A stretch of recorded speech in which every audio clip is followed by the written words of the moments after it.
ሰላም እንዴት ናችሁ? ሰሞኑን ስለኛ በጣም ብዙ ነገር እየተወራ ነው። ብዙ ኢትዮጵያውያኖች በሰማችሁት ነገር በጣም ተጨንቃችሁ እየደወላችሁ በአካልም አጠገቤ ስለነበራችሁ በጣም አመሰግናለሁ። አሁን ለጊዜው ጆን ዳንኤል እና የናዮ ልጅ ከቀናት በኋላ በእስር ቤት ሊወለድ እንደሚችል መረጃዎች እየወጡ ይገኛሉ። ይህም የሚሆነው የዋስትና መብታቸው ማንን ማስቆም እንዳለብን ታውቃላችሁ?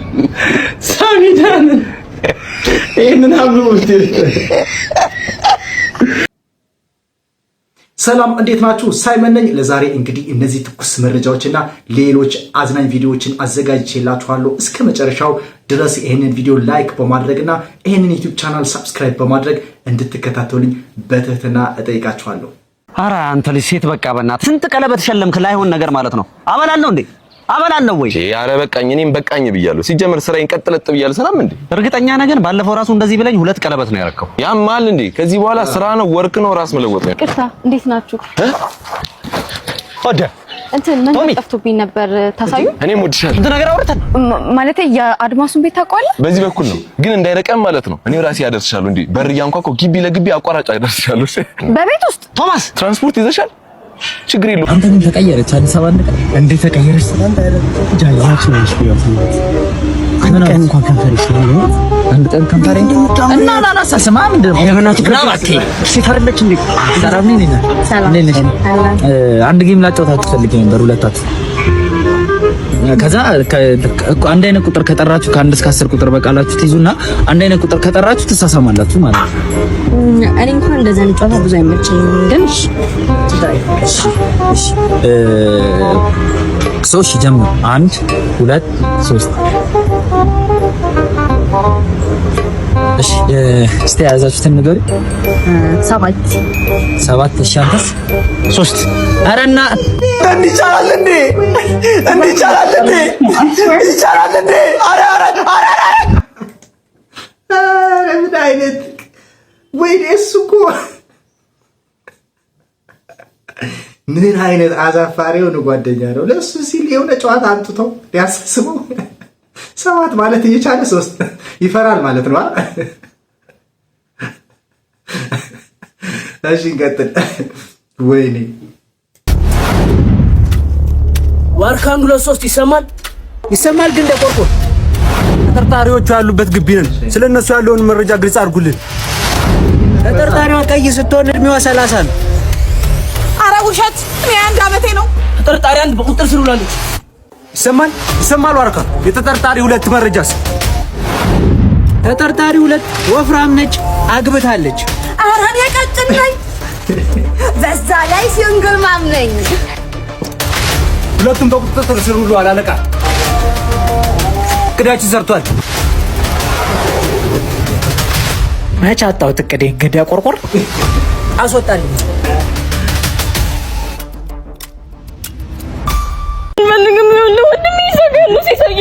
ነው በጣም እየሰደበኝ ሰደበሽ እናቱና ምንድነው ታዲያ ምን ብሎ እንደሰደበኝ ነገር ገመጨጭ አራት ቦክስ አለው ማለት ነው። ገመጨጭ አልበቃ ብሎ ንገሪኝ ምንድነው? ግንባራም ማለት አንቺ ግንባራም 5 9 ቦክስ አለው ማለት አልበቃ ብሎ ነው። ይኸውልሽ አንድ እኮ ነው የተረፈኝ። ንገሪኝ ምን ብሎ እንደሰደበኝ። አጭር ድንክ ፋራ ሰጋጥ ሂጂ ከዚህ ስቶኒ ዳርሊንግ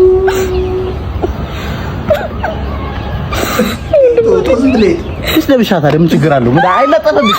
ምን ችግር አለው? የሰው ልጅ ይሰደባል ገና ነው። አበዛቸው። አሷም በጣም አበዛቸው እንዴ! 2 ነግራው መሄድ እየቻለ ስትጨምርበት ጭራሽ ቀረ። ጨረስኩ።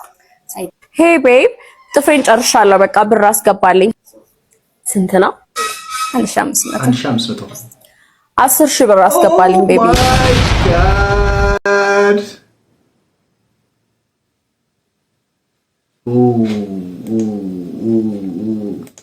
አየር ላይ ስንት ነው ያዘችው? 8500 ብር።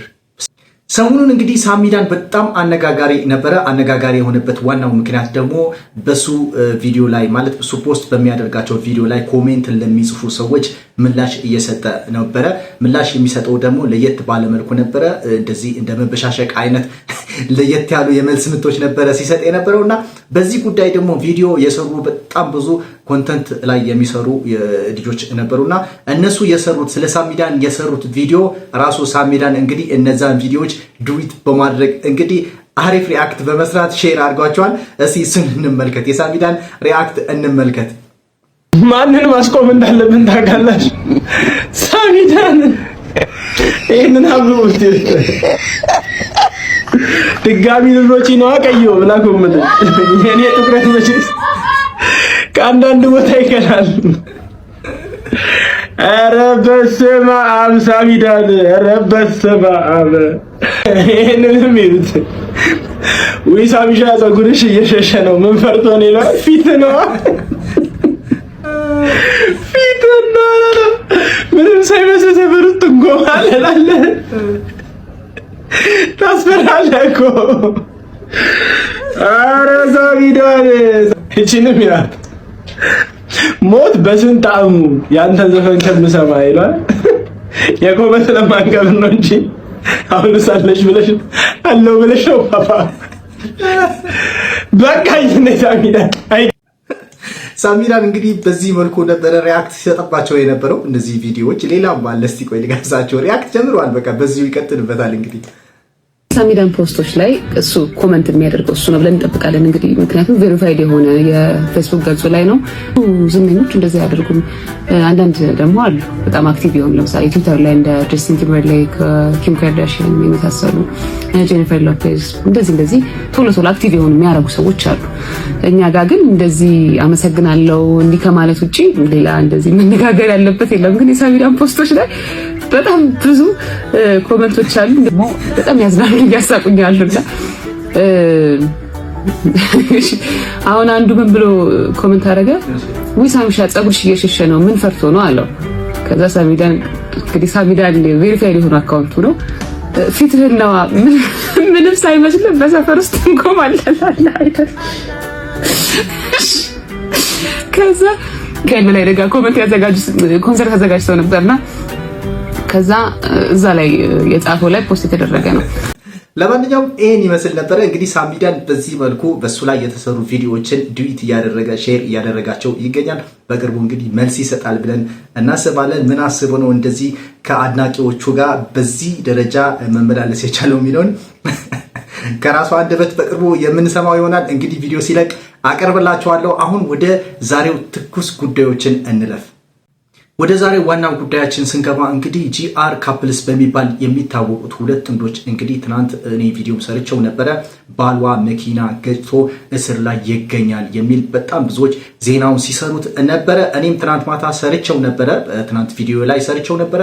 እኔ የሰራሁት እንግዲህ ምንድነው ይሄ የገጠመውን ችግር መኪና ገጭቷል የሚባለውን ነገር ከራሳቸው አንደበት ወይም ከሚስቱ ወይም ከእርሱ ቅርብ ጓደኞች እስክንሰማ ድረስ ምንም አይነት ማስተማመኛ የለውም ብዬ ነበረ። በዛ አጋጣሚ እንግዲህ አሁን ዛሬ ሚስቱ አንድ ቪዲዮ ለቃለች። እሱን እንመልከትና እንመለሳለን። ሰላም፣ እንዴት ናችሁ? ሰሞኑን ስለኛ በጣም ብዙ ነገር እየተወራ ነው። ብዙ ኢትዮጵያውያኖች በሰማችሁት ነገር በጣም ተጨንቃችሁ እየደወላችሁ በአካልም አጠገቤ ስለነበራችሁ በጣም አመሰግናለሁ። አሁን ለጊዜው ቤባ አጠገቤ የለም። ስለተፈጠረውም ነገር በሌላ ቪዲዮ በደንብ አስረዳችኋለሁ። ህይወታችን ላይ ምንም አይነት ፈተና ቢመጣ ከእግዚአብሔር ጋር አብረን ሆነን እናሳልፈዋለን። እግዚአብሔር የሚወደውን ነውና የሚፈትነው። ስለኛ ብዙም አትጨነቁልን። ይህንንም ቪዲዮ የምሰራው እናንተን በማክበር ነው። ሰላማችሁ ይብዛ።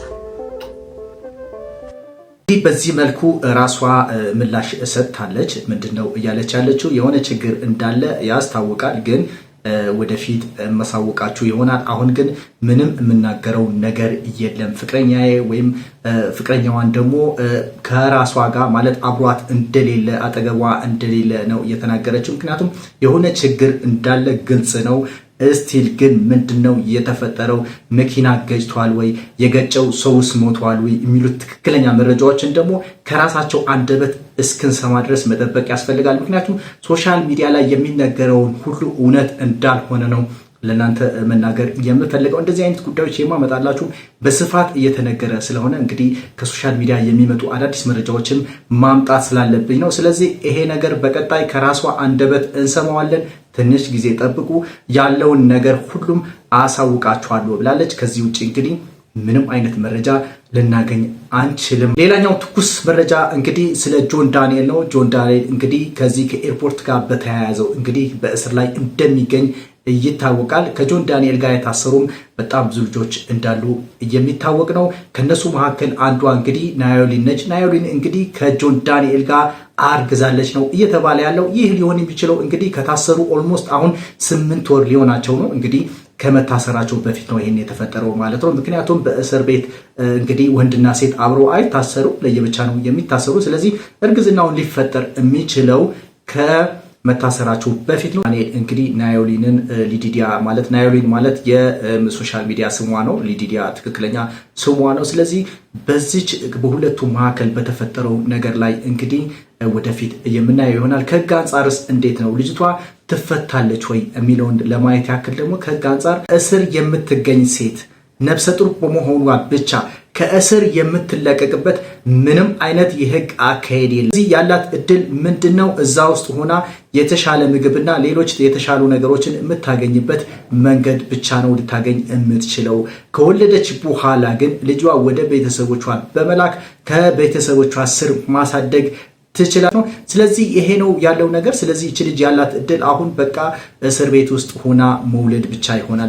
ወደ ስፖርት መረጃዎች ስናልፍ እንግዲህ ዛሬ ማታ 4 የአውሮፓ ቻምፒየንስ ሊግ ጨዋታዎችን የሚከናወኑ ይሆናሉ። እነዚህ ጨዋታዎች እንግዲህ የመልስ ጨዋታዎች ናቸው፣ የባለፈው ሳምንት ማለት ነው። አራቱም እነማን ናቸው የሚለው እስቲ እንመልከት። ሊቨርፑሎች ባለፈው ሳምንት እንግዲህ ከፒኤስጂ ጋር ያደረጉት ጨዋታ ነበረ። የመጀመሪያ ጨዋታ እንግዲህ በዛ ጨዋታ ሊቨርፑሎች 1-0 በሆነ ውጤት ማሸነፍ ችለው ነበረ። ዛሬ እንግዲህ የመልስ ጨዋታ አላቸው በሜዳቸው። ይሄን ጨዋታ እንግዲህ በጉጉት እየተጠበቀ ይገኛል። ሌላኛው ጨዋታ እንግዲህ የባርሳዎች ናቸው። ባርሴሎናዎች እንግዲህ ባለፈው ሳምንት ከቤኔፊካ ጋር ያደረጉት ጨዋታ ባርሴሎና 1-0 ማሸነፍ ችለው ነበረ። ዛሬ ማታ እንግዲህ የመልስ ጨዋታ የሚደረግ ይሆናል በባርሳና በቤኔፊካ ማለት ነው። ሌላኛው ጨዋታ እንግዲህ ኢንተር ሚላኖች ናቸው። ኢንተር ሚላን ከፋይኖርድ ጋር የሚያደርጉት ጨዋታ ናቸው።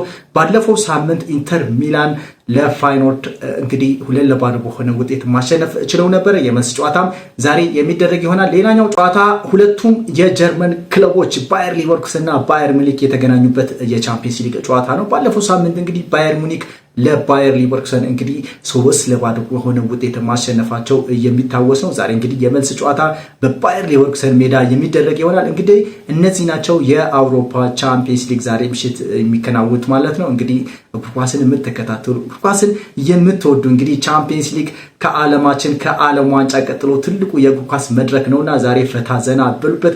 እኔ ለዛሬ የነበረኝን በዚህ አበቃው። እንግዲህ ሐሳብ አስተያየታችሁም ኮሜንት ላይ አስቀምጡልኝ። በቀጣይ እስከምንገናኝ ይሄንን ቪዲዮ ላይክ ያላደረጋችሁ ላይክ አድርጉልኝ። ይሄንን ዩቲዩብ ቻናልም ሰብስክራይብ ያላደረጋችሁ ሰብስክራይብ አድርጉልኝ። በቀጣይ እንግዲህ እንደዚህ አይነት ቪዲዮዎች አዝናኝና አዳዲስ መረጃዎችን ይዤላችሁ እቀርባለሁ። እስከዛው እንግዲህ መልካሙን ለእናንተ ይሁን። ቻው።